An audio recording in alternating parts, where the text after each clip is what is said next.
Exit poll opinion poll से कितना अलग।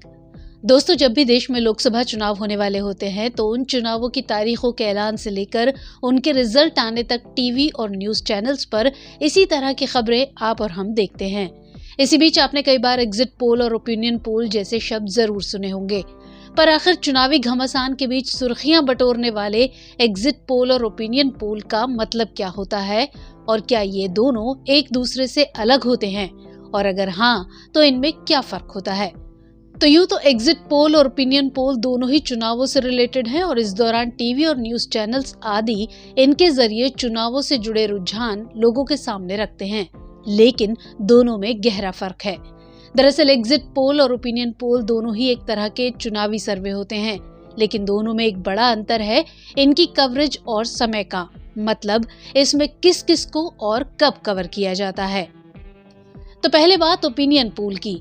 दरअसल जब देश में चुनाव आते हैं तो उसको लेकर न्यूज चैनल्स, मीडिया हाउसेज, शोध एजेंसियों आदि द्वारा कई तरह के रुझान, राय इत्यादि जारी किए जाने लगते हैं और इनमें से एक होता है ओपिनियन पोल।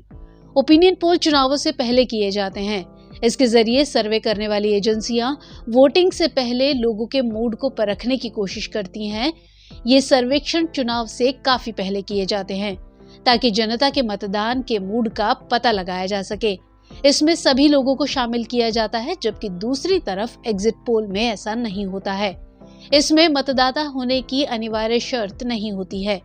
ये सर्वे कई तरह के मुद्दों जैसे जनता किस योजना को पसंद या फिर नापसंद करती है या फिर किस पार्टी से कितना खुश है वगैरह वगैरह, यानी आम लोगों की राय से देश व क्षेत्रवार जनता के मूड को समझने का अनुमान ओपिनियन पोल से ही लगाया जाता है।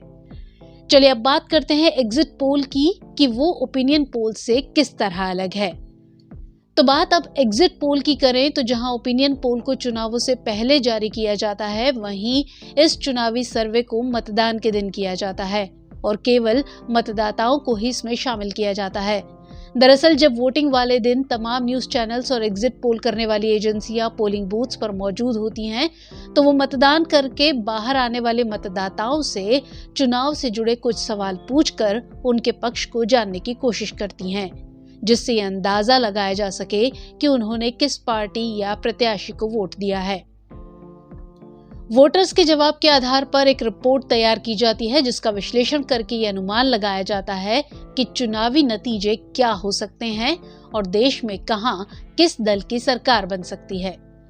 अब सवाल है कि वोटिंग के बाद ही एग्जिट पोल क्यों जारी किए जाते हैं। तो दरअसल चुनाव कार्यक्रम की घोषणा के बाद कोई भी एग्जिट पोल या सर्वे जारी नहीं किया जा सकता है, बल्कि ये सभी चरणों की वोटिंग पूरी होने के बाद ही जारी किए जा सकते हैं। ऐसा इसलिए है क्योंकि भारत में लोक प्रतिनिधित्व अधिनियम 1951 एग्जिट पोल के परिणामों को मतदान के दिन जारी करने से प्रतिबंधित करता है। इस अधिनियम की धारा 126A के तहत अंतिम चरण की वोटिंग खत्म होने के आधे घंटे बाद तक इस प्रकार का एग्जिट पोल या सर्वे जारी करने पर रोक है। इस संदर्भ में साल 2010 में 6 राष्ट्रीय और 18 क्षेत्रीय दलों के समर्थन से मतदान के दौरान एग्जिट पोल जारी करने पर रोक लगाई गई। एग्जिट पोल को लेकर चुनाव आयोग ने पहली बार 1998 में गाइडलाइंस जारी की थी। यहाँ गौर करने वाली बात है कि ओपिनियन और एग्जिट पोल दोनों को जारी करते समय सर्वे करने वाली एजेंसी के नाम के साथ साथ कितने मतदाताओं से और क्या सवाल पूछे गए, ये बताने का भी निर्देश है।